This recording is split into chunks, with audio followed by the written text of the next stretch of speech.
Hello, everyone, and welcome to another segment of Sound Mind. My name is Brian Collier, and I am so excited sharing with you today. Listen, I appreciate all of the views that you've given the Hope TV, but specifically Sound Mind. It has been my pleasure to be a part of this series in our second season, where we have conversations about mental and emotional health. I want to stop and just give a big shout out to our producer, Dr. E. Dewey Smith Jr., who was our guest last week. If you haven't seen that one, you want to go back and make sure you catch that nugget. How do you cope with your new norm, holiday blues? It was very impactful. So make sure you go and see that if you haven't already done that. I ask you to do this each time. Please, please, please, please put in the comments. Tell me where you're watching from. Say hello, interact with us as we communicate today. But most of all, I need you to share it. Can you at least share it with 3 people today? I normally say 5.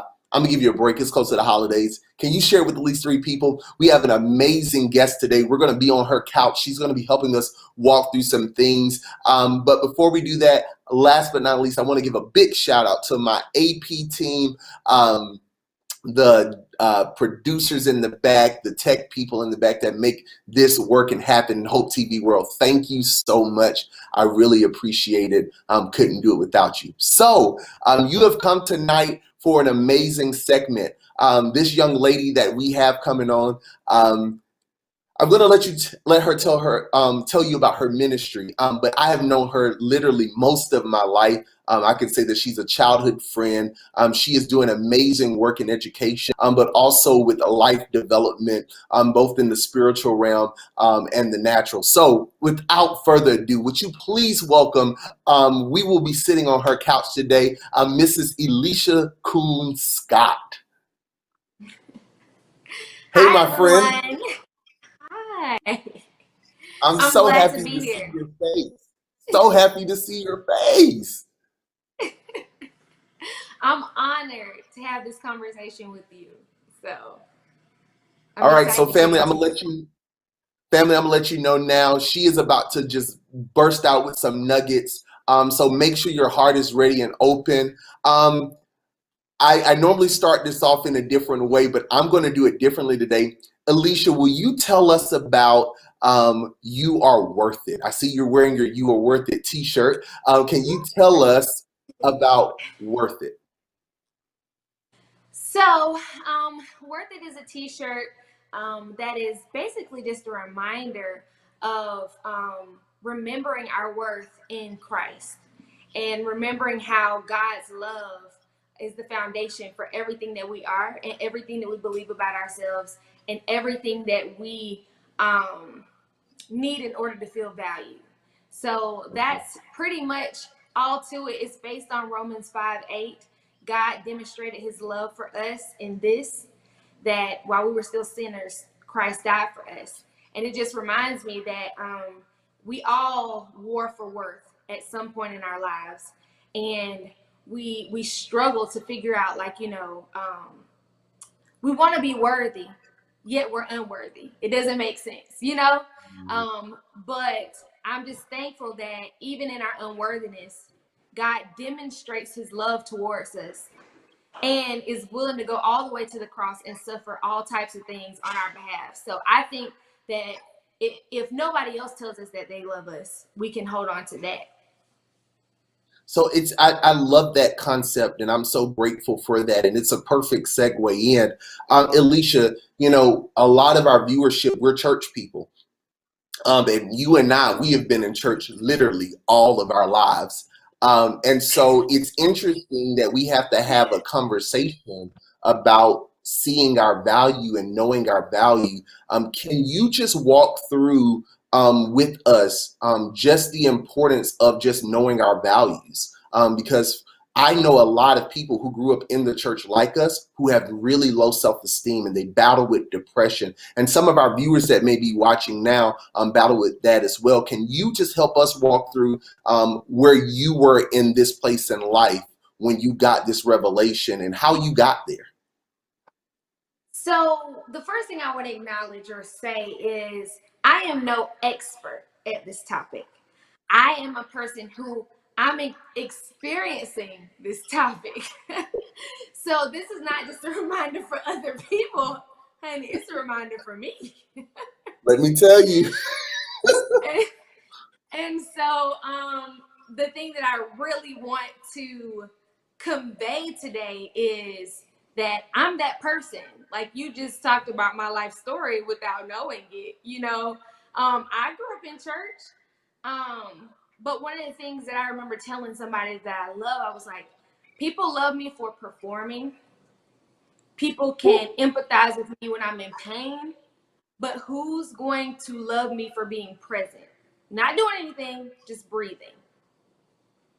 And, wait, hold on, Elise. Hold on. You done messed me up already. People love me when I'm performing. They can empathize with me when I'm in pain. But who's going to be there for me when I'm present? Can you break that down just a little bit more for us? I'm sorry, I can't just let you walk away from that.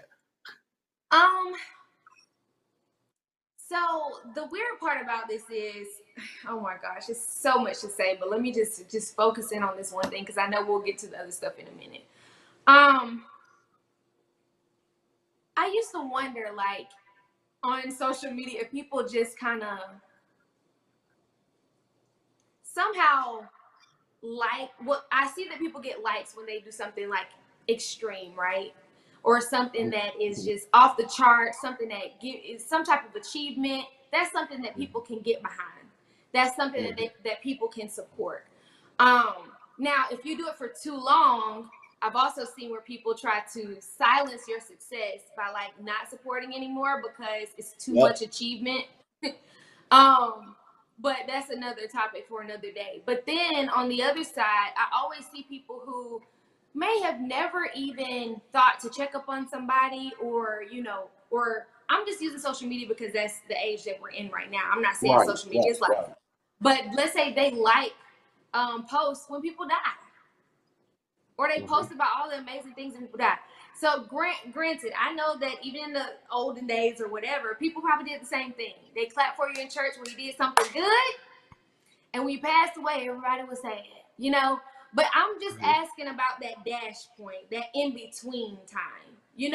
How are we showing love to people when they are just breathing? You know what I'm saying? Just living their life every day. I feel like maybe, I don't think that people intentionally don't show love towards people in the moment. I just think that people don't know how to do that. And the reason why I think that people don't know how to do it is because I can only think about myself because I don't know about anybody else.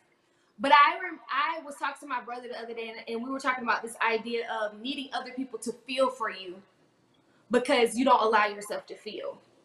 And so sometimes I think that we distance ourselves or disconnect ourselves from the present because it seems too hard to bear, And so sometimes you just need people to kind of, lean on or feel for you.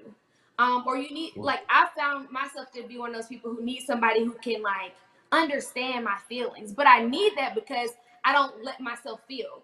And I don't give myself a chance to understand my feelings. You get what I'm saying? Not because I'm not an extreme feeler. I go to counseling, and that was one of the first things she said, honey, you can get a 9. 9 is the highest level for the affection you can give. I made a 9. I can give a 9 in affection. I love people, but also my need is an 8. So I can look like a real needy person because I need a lot of affection too. But I think that's how God works. Why would he give me something to give when he didn't give me a big tank to receive it? Then I'd be giving from an empty place.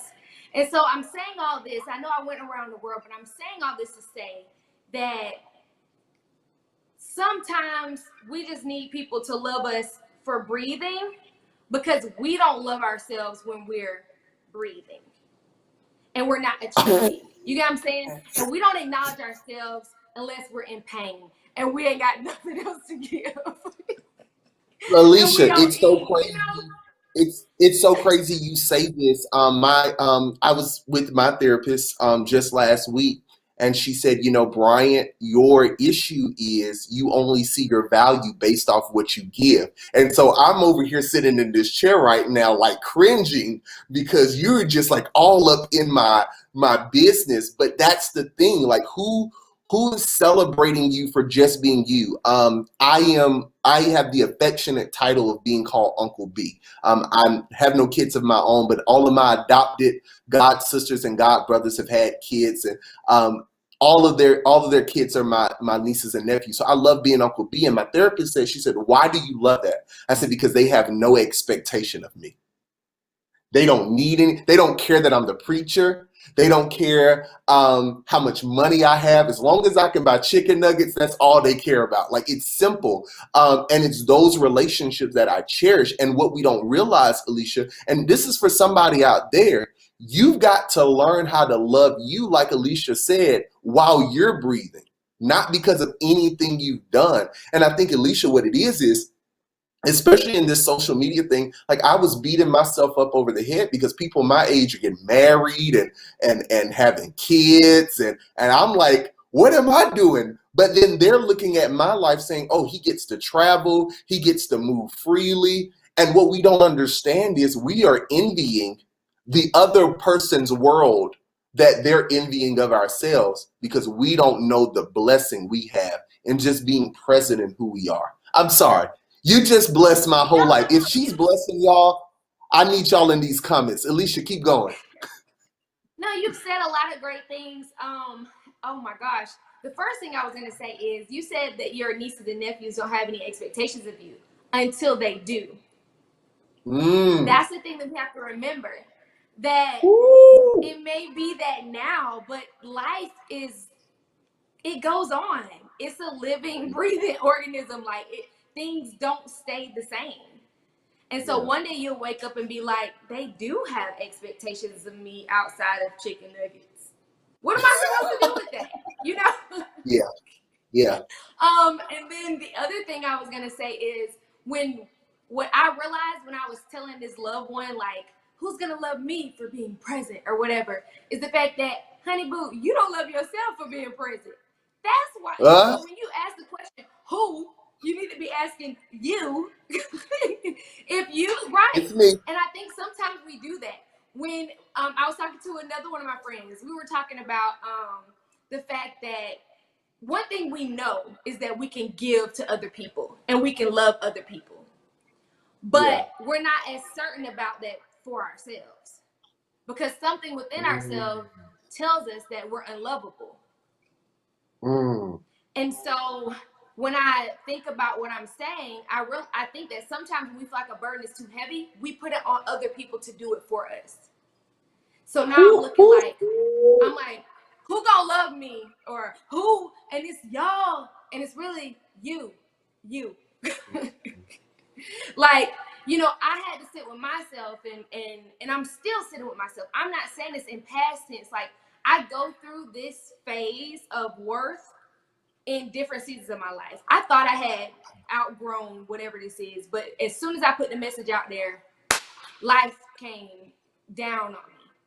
I experienced, you know, the anxieties of, you know, not knowing what people think about me or what's being said about me or if I'm being misunderstood. I experienced the depression of, you know,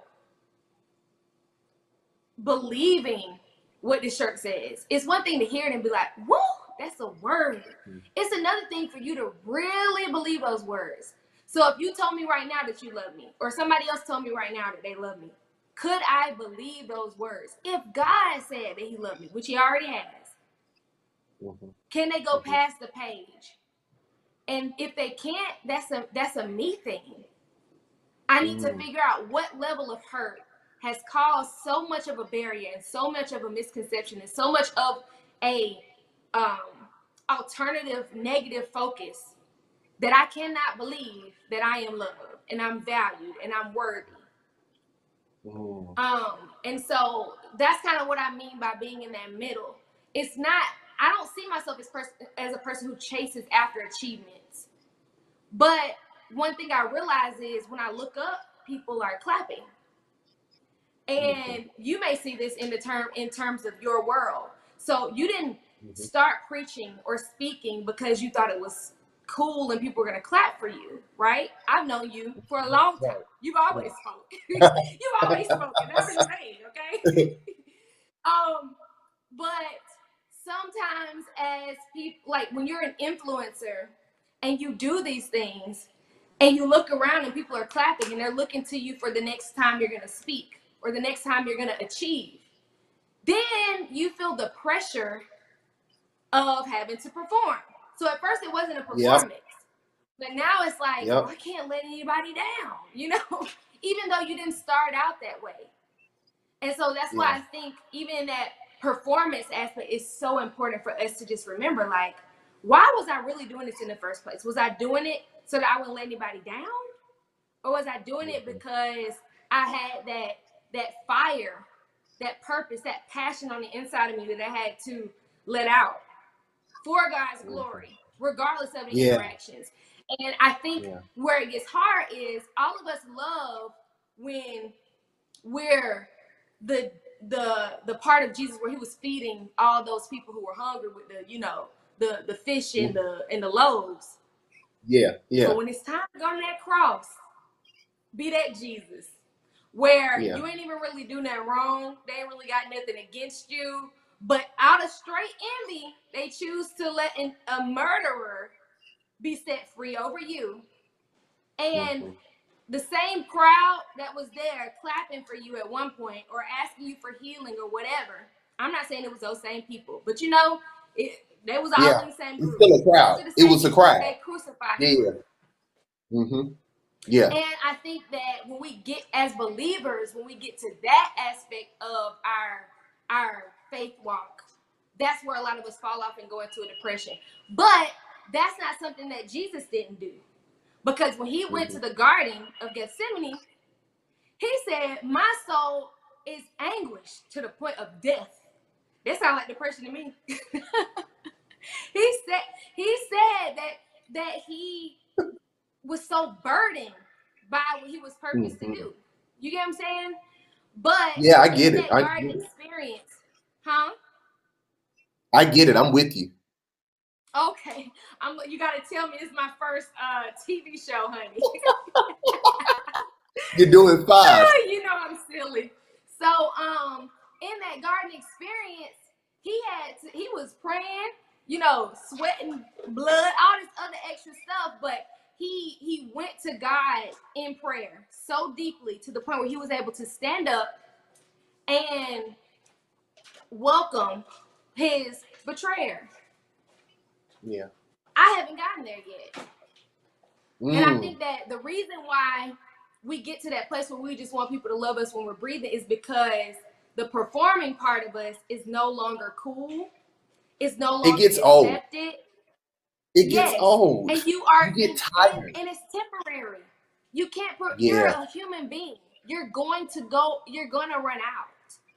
And so it's not that you were trying to do it in the first place, but it's just the fact that you just feel like so many people are watching you that you have no room for error. And then on the what I hear you saying is don't let people push you past your pace. That's what I hear. Don't let people push you past your pace, because that's what'll happen. You'll come up and say, oh, there are people applauding. Oh, well, I got to keep this going now. No, I'm going to do what I'm doing, minding my business. And if you happen to see it as it's happening and you applaud it, great.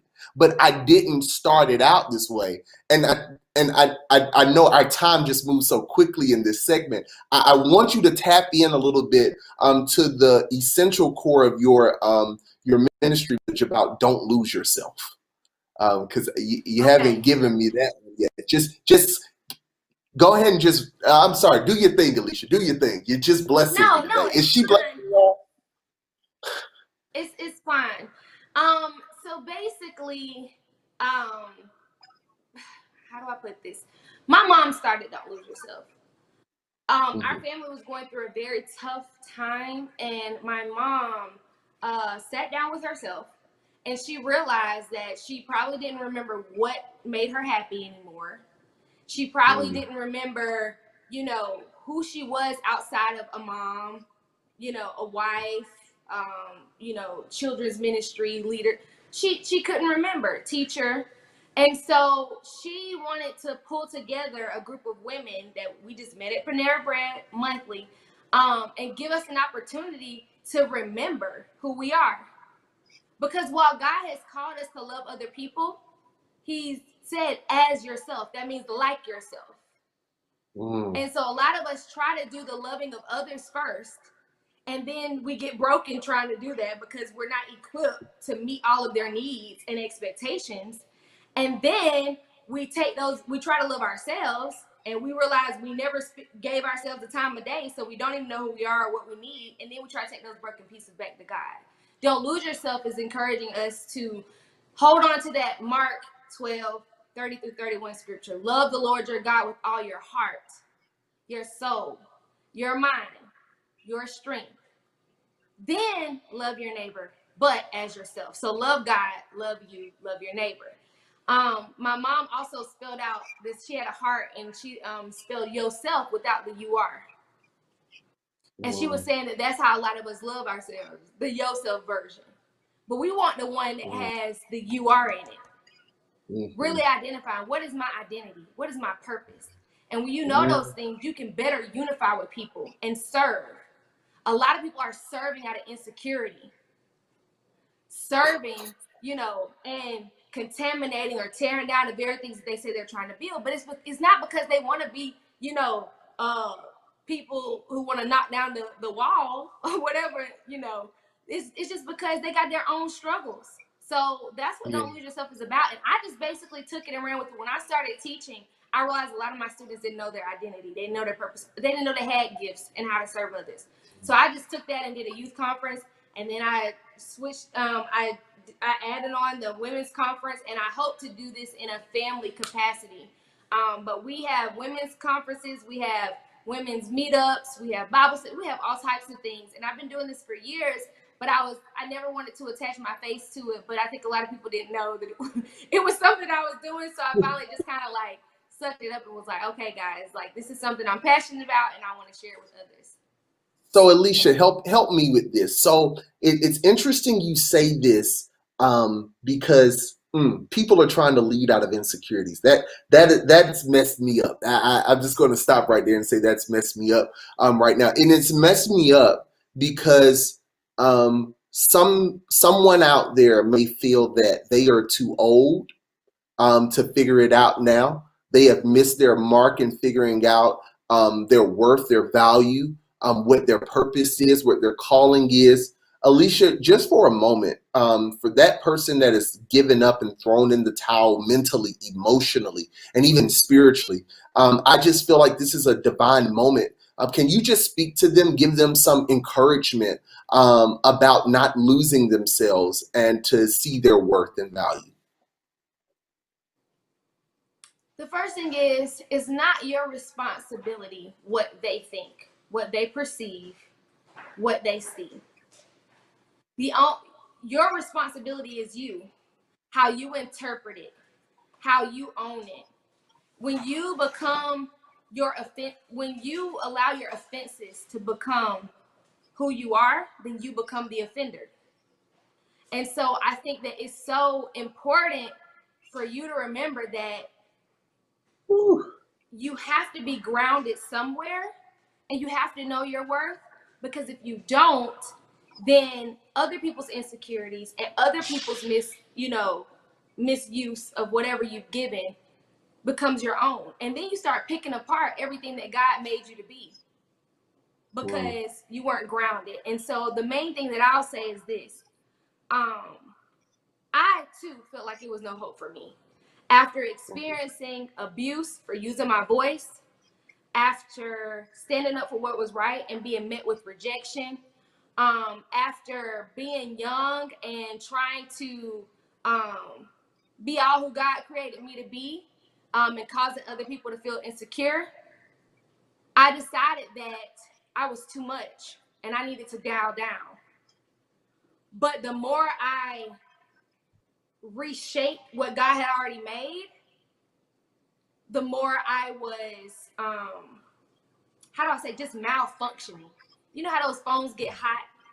Sometimes I felt like I was just overthinking to the point my brain was about to explode. I had so many emotions to where I just felt like there was, like, I was not useful to anybody because I just felt like it was too much. But then I realized a lot of that stuff was not even me.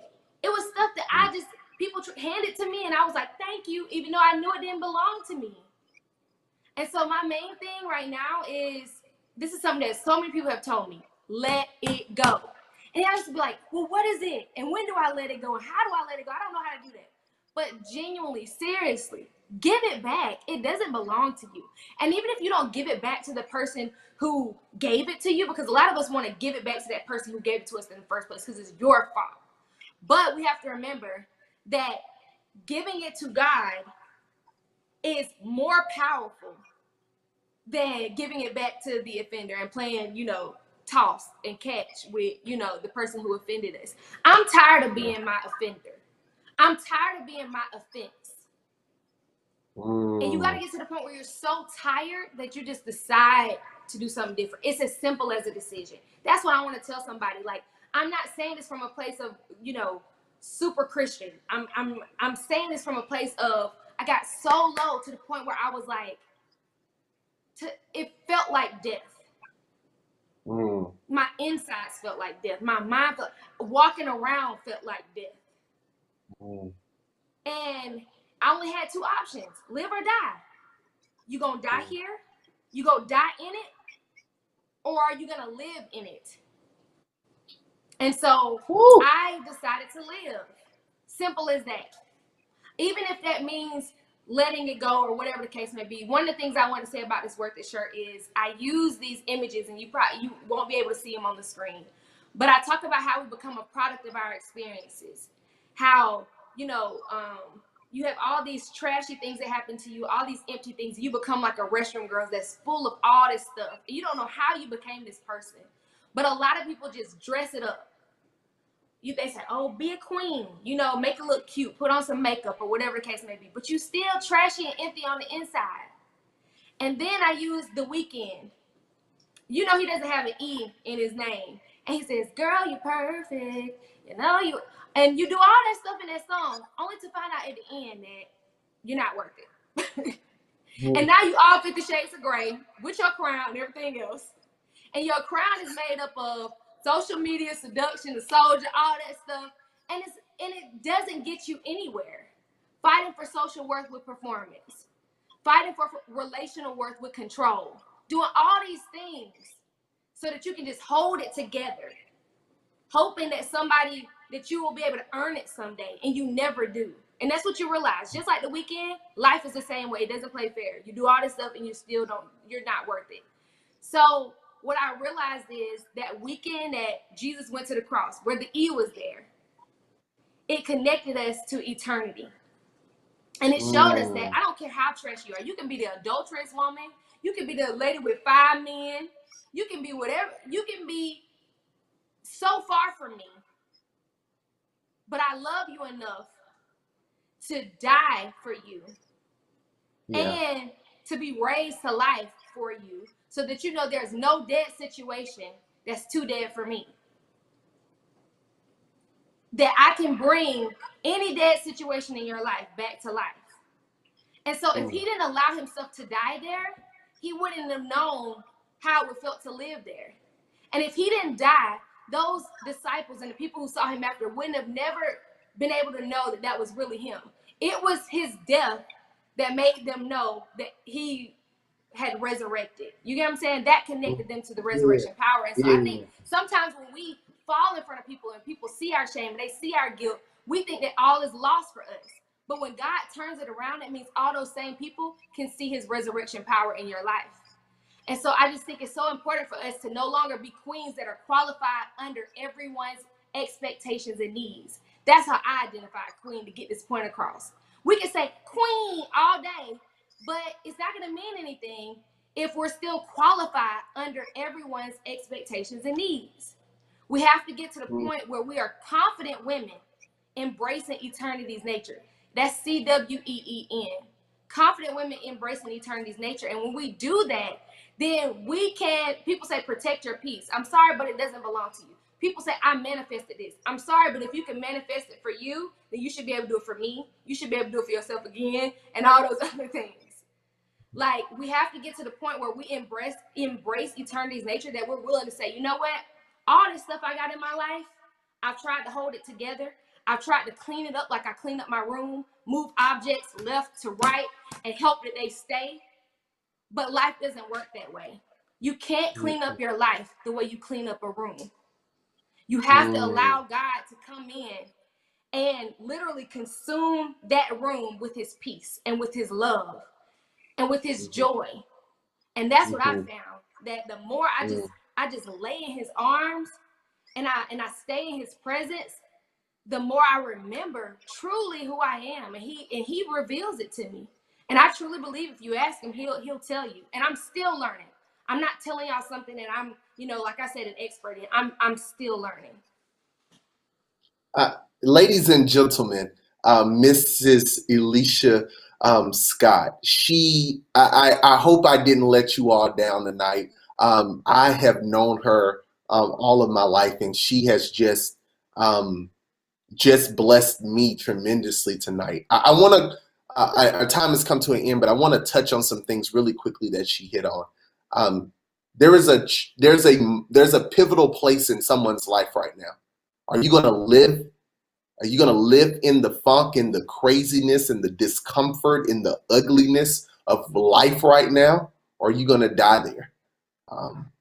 If you die there, that's it. There's nothing else. But there's so much more life in you.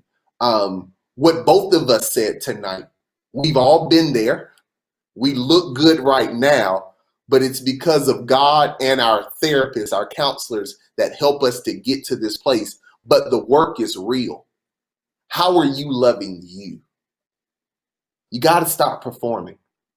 Alicia, thank you so much for being here with us tonight. I would be remiss. I always ask my guests, if you had to leave us with one nugget to think about to get through the week, what nugget will you give us in your parting words tonight? Here's what I will say.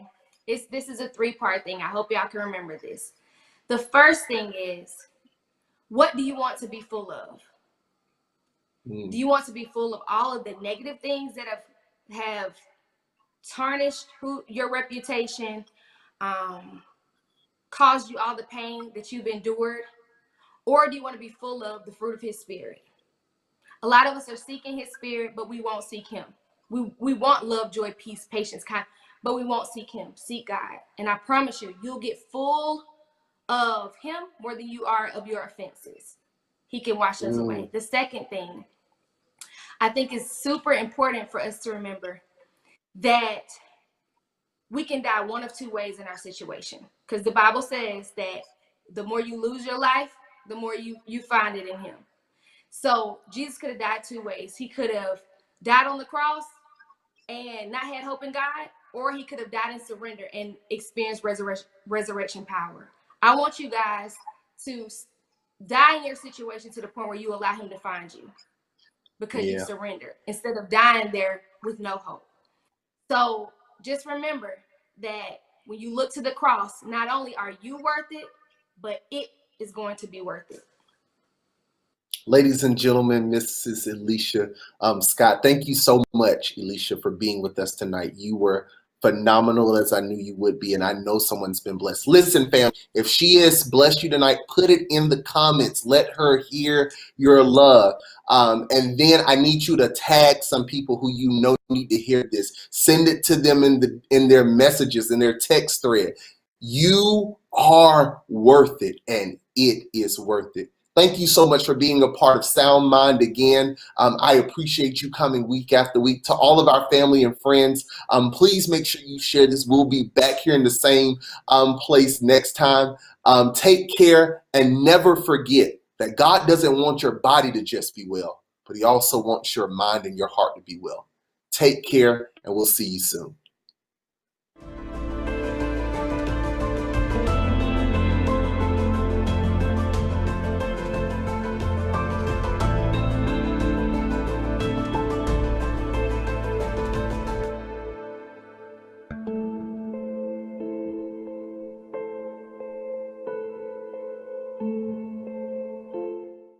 Washington is working really well for the folks who are well connected.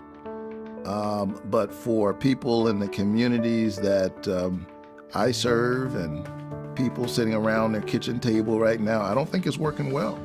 I still believe in the American dream, but there's a disconnect between the American people and what we're getting in Washington. We're seeing how this is working, and so I would challenge the people of Georgia to try something different. I'm Raphael